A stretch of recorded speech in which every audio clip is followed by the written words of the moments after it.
തമിഴിലും ബംഗാളിക്കും ഹിന്ദിക്കും മറ്റുമുള്ള വലിയൊരു നേട്ടം, വലിയൊരു മൂലധനം മലയാളിക്കില്ല. അത് ഒരു വലിയ നഗരത്തിൻ്റെ അഭാവമാണ്. ഈ നഗരത്തിൻ്റെ അഭാവം ഒരു പരിധി വരെ, ഒരു മെട്രോപോളിസിൻ്റെ അഭാവം ഒരു പരിധി വരെ എടുത്തു കൊടുക്കുന്നത് ദുബായിലാണ്. ഇത് ഏതാണ്ട് മലയാളി മനസ്സുകളിൽ ദുബായ് പതിഞ്ഞു കിടക്കുന്ന ഒരവസ്ഥയിലേക്ക് നീങ്ങി. ഇതിലെല്ലാവിധ പ്രശ്നങ്ങളുമുണ്ട്, പ്രവാസത്തിൻ്റെ എല്ലാവിധ പ്രശ്നങ്ങളുമുണ്ട്. കാരണം അത് അമർത്യ സെൻ പറയുന്നുണ്ട്. കാരണം നാട്ടിൽ സ്വതന്ത്ര പ്രേമികളും അഭിപ്രായ സ്വാതന്ത്ര്യം ഏറ്റവും കൂടുതൽ അനുഭവിക്കുന്ന ഒരു ജനത, കേരളത്തിൻ്റെ ചട്ടങ്ങളെ കുറിച്ച് വളരെ ബോധവാന്മാരായ ഒരു ജനതയാണ്.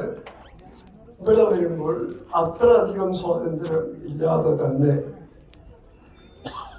അമർത്യ സെന്നിനെ വിളിക്കുന്നത് മലയാളി സ്വീകരിക്കുന്ന അൺഫ്രീഡം എന്നാണ്, സ്വാതന്ത്ര്യത്തിൻ്റെ അഭാവം.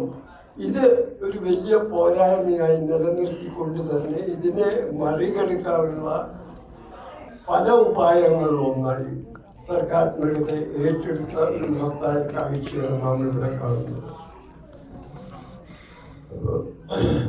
ഈ സായാഹ്നം അത്ര സുഖകരമല്ലാത്തൊരു സായാഹ്നമാണ് എന്നെ സംബന്ധിച്ചിടത്തോളം. കാരണം ഭവിഷ്യവാണികൾ, ഭവിഷ്യത്തുകൾ ചൂണ്ടിക്കാണിക്കുന്നത് അത്ര നല്ല ദിശയിലേക്കല്ല. എന്നാലും രാംജി പറഞ്ഞ പോലെ optimism of the will and pessimism തിരിച്ച് pessimism of the will and optimism of the ഇൻ്റലക്റ്റുമായി കാണാം. അതാണ് ഇന്ത്യൻ ജനതയ്ക്ക് ആവശ്യമെങ്കിൽ അതിന് മറികടക്കാനുള്ള ഉപായവും ഇന്ത്യ ജനത കണ്ടെത്തുമെന്നുള്ള ശുഭാപ്തി വിശ്വാസവും എനിക്കുണ്ട്. ഞാൻ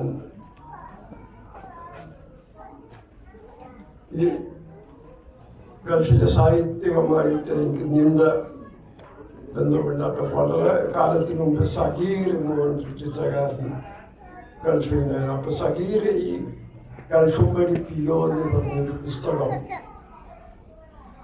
കാർട്ടൂൺ പുസ്തകമാണ്. കാർട്ടൂൺ പുസ്തകം എഴുതിയുണ്ട്. അപ്പം അതിന് ഞാൻ അവതാരിയിൽ എഴുതിയപ്പോൾ ഒരു കാര്യം, അതിൽ കേരളം കണ്ട മഹത്തായ ഒന്ന് രണ്ട് പ്രവാസങ്ങൾ, ഏറ്റവും പ്രധാനപ്പെട്ട പ്രവാസമായത് തെക്കിൽ നിന്ന് വടക്കോട്ടുള്ള കുടിയേറ്റമായിരുന്നു. മലയോര മേഖലയിൽ നിന്ന് വലിയൊരു കുടിയേറ്റം. ഈ കുടിയേറ്റത്തിന് ഒരു വലിയ നോവലിനെ സമ്മാനിക്കാൻ സാധിച്ചു, എസ്.കെ. പൊറ്റക്കാടിൻ്റെ വിഷയങ്ങൾ. എന്നാൽ ഗൾഫിനൊരു പൊറ്റക്കാടില്ല എന്ന് ഞാൻ 10-20 വർഷങ്ങൾക്ക് മുമ്പ് വിലപിക്കുകയുണ്ടായി. സഗീറിൻ്റെ പുസ്തകത്തിൻ്റെ മുഖവിലയിൽ. ഇന്ന് സംഭവിക്കുന്നത് ഗൾഫിലെ പ്രതിഭാധനരായ പല എഴുത്തുകാരും വളരെയധികം ശ്രദ്ധ പിടിച്ചു വയ്ക്കുകയും പല രീതിയിലുള്ള ഗൾഫ് ജീവിതത്തിൻ്റെ മാതൃകകളും അല്പം അകന്നു നിന്നുകൊണ്ട് കാണുന്നതിൻ്റെ സത്യസന്ധതയോട് കൂടി കേരളത്തെ നോക്കിക്കാണുന്നതുമായ ഒരു കാഴ്ചയാണ്. അപ്പോൾ ഇത്തരം ഒരു സാഹിത്യത്തിൽ നടന്ന പരിവർത്തനത്തിൻ്റെ പുറകിൽ ഗൾഫിലെ പല മലയാളി സംഘടനകളും വളരെയധികം പ്രവർത്തിച്ചിട്ടുണ്ട്. അതിലൊന്നാണ് ഓർമ്മ. അപ്പോൾ ഓർമ്മ ഗൾഫിൽ തന്നെ സാഹിത്യകാരന്മാരെ പ്രോത്സാഹിപ്പിക്കാൻ വേണ്ടി പുരസ്കാരം ഏർപ്പെടുത്തിയിട്ടുണ്ട്. അതിൻ്റെ വിതരണം ഈ വേദി നാളെ നടത്തുന്നതായിരിക്കും.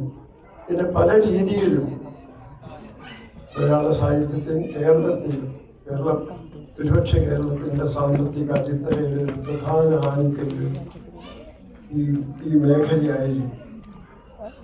ഇതെല്ലാം ഓർത്തുകൊണ്ട് ഈ പുനരാരംഭിക്കപ്പെട്ട ഈ സാഹിത്യോത്സവം ഏറ്റവും കൃതജ്ഞതയോടുകൂടി ഉദ്ഘാടനം ചെയ്യുന്നു. നന്ദി, നമസ്കാരം.